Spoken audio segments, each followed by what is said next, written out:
नमस्ते बच्चों। आज हम संवाद लेखन के बारे में पढ़ेंगे कि संवाद लेखन क्या होता है।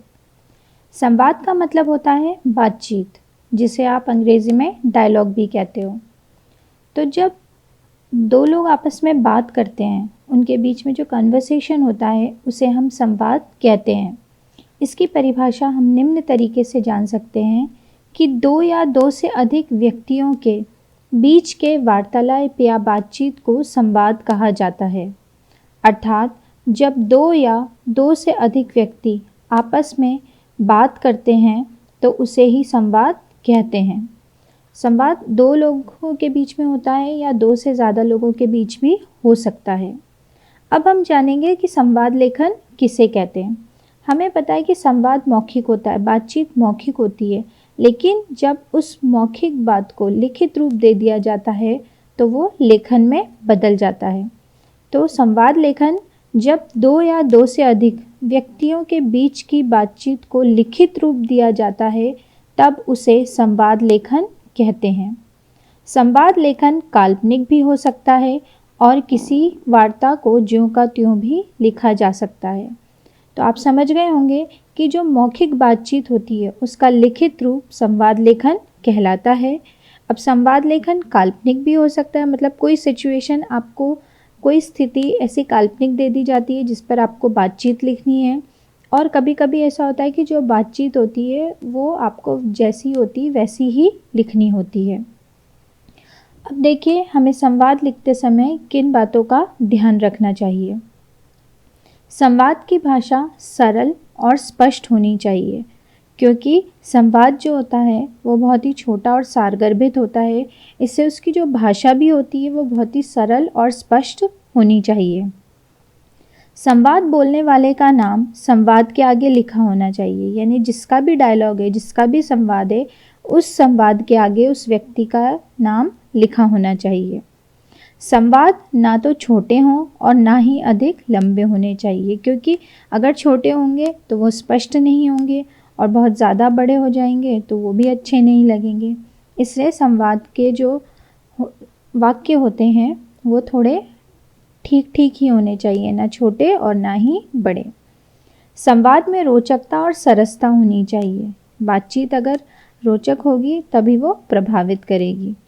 और संवाद एक दूसरे से जुड़े होने चाहिए। ऐसा नहीं होना चाहिए कि हम बात कुछ पूछ रहे हैं और हमें जवाब कुछ और दिया जा रहा है, इसलिए हमें उन्हें एक दूसरे से जोड़कर रखना चाहिए।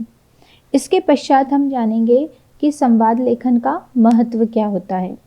संवाद लेखन किसी भी नाटक या फिल्म की रचना करने में संवाद लेखन का प्रयोग होता है। हमारे मन में ये विचार होता है कि संवाद लेखन का प्रयोग कहाँ पर होता है। तो हमें पता है कि फिल्मों में डायलॉग का बहुत महत्व है। तो ये जो डायलॉग्स होते हैं, ये जो संवाद होते हैं, नाटक या फिल्मों में ज़्यादातर लिखे जाते हैं।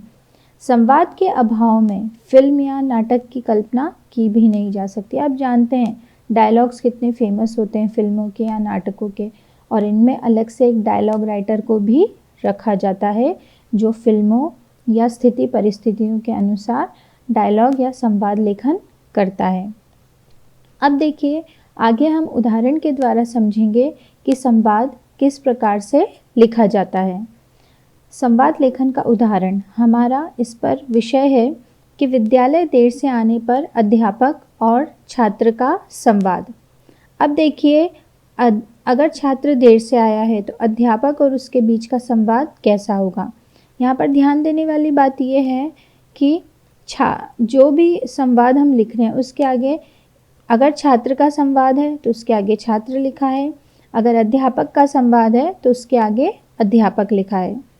आइए मैं आपको पढ़कर बताती हूँ कि किस प्रकार से संवाद लिखा जाता है।